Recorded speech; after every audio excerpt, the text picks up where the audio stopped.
इस वीडियो में हम ड्राइव करेंगे सेकंड इक्वेशन ऑफ मोशन को। ठीक है, सेकंड इक्वेशन ऑफ मोशन। ठीक है, अगर हम सेकंड इक्वेशन ऑफ मोशन लिखें तो हमें पता है कि वो बराबर होती है S is equals to v i t plus half a t square. ठीक है, यहाँ पर हमारे पास जो ग्राफ में हमने वैल्यूज अलॉट की हुई हैं उसके हिसाब से इनिशियल वेलोसिटी को हमने u किया है और फाइनल वेलोसिटी को हमने v से नोट किया है। ठीक है, तो वो चेंजेस हम कर लेते हैं।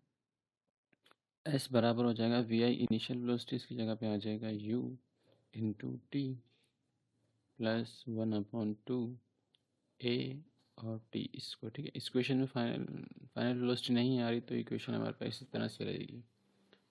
ये इक्वेशन दरअसल हमें ड्राइव करनी है। ठीक है, अब अगर आप देखें तो राइट साइड पे आपके पास डिस्टेंस आ रहा है, राइट साइड पे आपके पास डिस्टेंस आ रहा है। तो डिस्टेंस चाहिए होगा तो हम ये बात कर चुके हैं कि हमें डिस्टेंस किससे मिलता है। वेलोसिटी टाइम ग्राफ में अगर आप एरिया निकालें तो आपको क्या मिलता है, डिस्टेंस मिलता है। ठीक है, तो हम इसका एरिया कैलकुलेट करते हैं। ठीक है, और एरिया भी कहाँ का कैलकुलेट करेंगे, इस कर्व के अंडर का। ये जो हमारे पास ए से लेके बी तक का कर्व है, इस कर्व के अंडर अंडर का एरिया निकालेंगे, जो कि ये शेडेड रीजन बनेगा।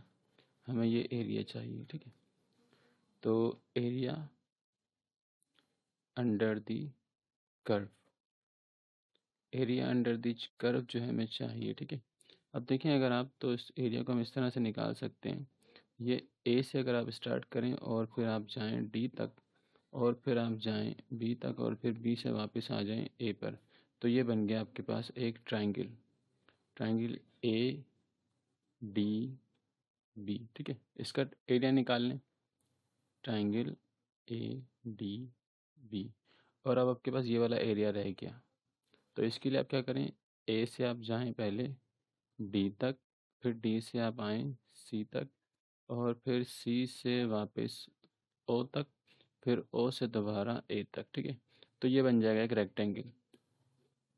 इसका एरिया निकालने के लिए अब इसको फिल कर देते हैं। इसको फिल करें तो इसका मतलब होता है कि एरिया ऑफ ट्राइंगल, इसी तरह से area of rectangle, area of rectangle, rectangle है हमारे पास ए से स्टार्ट हुआ, फिर डी पे, फिर सी पे और फिर ओ पे। ठीक है, ये रेक्टेंगल है। इनका हमें क्या चाहिए, एरिया निकालेंगे तो हमें एरिया अंडर द कर्व मिल जाएगा। एरिया अंडर द कर्व जो है हमारे पास वो बराबर होगा, वेलोसिटी टाइम ग्राफ में क्या होता है वो डिस्टेंस होता है, तो इसको आप क्या लिख सकते हैं, डिस्टेंस कवर्ड बाय बॉडी ऐसे लिख सकते हैं। ठीक है, और अगर हम बात करें यहाँ पर एरिया ऑफ ट्राइंगल की, तो एरिया ऑफ ट्राइंगल जो होता है आपके पास वो बराबर होता है 1/2 लेंथ इंटू ब्रेथ, और इसी तरह से जो एरिया ऑफ रेक्टेंगल होता है आपके पास वो बराबर होता है आपके पास लेंथ इंटू ब्रेथ। ठीक है, तो एरिया ऑफ ट्राइंगल में ये मैं ले लेता हूँ, लेंथ हो गई ए से लेकर डी तक। ठीक है, ट्राइंगल का एरिया निकालते हैं तो 1/2 आएगा, लेंथ हो गई ए से लेकर डी तक। ठीक है, लेंथ को मल्टीप्लाई करवाएंगे ब्रेथ हाइट से, या ब्रेथ जो दूसरी लेंथ होती है हमारे पास, ये डी से लेकर बी तक। ठीक है, ये आ गया हमारे पास एरिया ऑफ ट्राइंगल। अब एरिया ऑफ रेक्टेंगल करना है, इसमें क्या करेंगे, बस लेंथ को हाइट से मल्टीप्लाई करा देंगे जिसको हम ब्रेथ कह रहे हैं। तो ओ से लेके सी तक, इसे इनके ऊपर बार लगा देते हैं, ये लेंथ है। ओ से सी तक इसको मल्टीप्लाई करवा देंगे, ये लेंथ हो गई आपके पास। ये ब्रेथ ले लें, ये वाली ले लें या फिर ये वाली ले लें, दोनों इक्वल ही आएंगी सी से लेके डी तक। ठीक है, अब ए से लेके डी जो हमें पता है ये टी के बराबर है, ए से लेके डी तक ये ओ सी के बराबर होगा जो कि टी के बराबर है बी डी। ये बी है और ये डी है, हमें वही स्लोप दोबारा निकालना पड़ेगा बी से डी फाइंड आउट करने के लिए। तो इसको ज़रा मैं इक्वेशन 1 नाम दे देता हूँ और बी डी हम कैलकुलेट कर लेते हैं। बी सॉरी डी से लेके बी तक, इसके लिए मैं क्या करता हूँ, स्लोप निकालता हूँ। स्लोप हमारे पास बराबर होगा change in Y divide by change in X. A से लेके हम डी तक गए, ए से लेकर डी तक हम मूव करते हैं, तो हमारे पास जो y में चेंज आएगा, चेंज इन y को हम डिवाइड करवाएंगे चेंज इन x से। तो y में ऑब्जेक्ट जब a से आप b तक जाएंगे तो y में चेंज आएगा वो d से b तक आएगा, ठीक है, ये d से b तक। और x में जो चेंज आएगा वो ऑब्जेक्ट x में हॉरिजॉन्टली a से लेके d तक गया होगा, ठीक है, यहाँ तक आया होगा, इस पॉइंट से लेके इस पॉइंट तक आएगा हॉरिजॉन्टली, ठीक है, a से d, ठीक है। तो स्लोप जो होता है वेलोसिटी टाइम ग्राफ का वो एक्सीलेशन होती है डी बी, और ए से लेकर डी तक जो है आपके पास टी के बराबर है, ठीक है ना, ए से लेकर टी हॉरिजॉन्टल लाइन जो है वो टी के बराबर है। तो इसको हम इससे लिख लेंगे कि हमारे पास ए टी बनाकर मल्टीप्लाई हो जाएगा, बराबर आ जाएगा डी इंटू बी के, ठीक है। तो इसको मैं यहाँ लिख लेता हूँ कि हमारे पास ए इंटू टी किसके बराबर आ गया, डी बी के बराबर आ गया, ठीक है।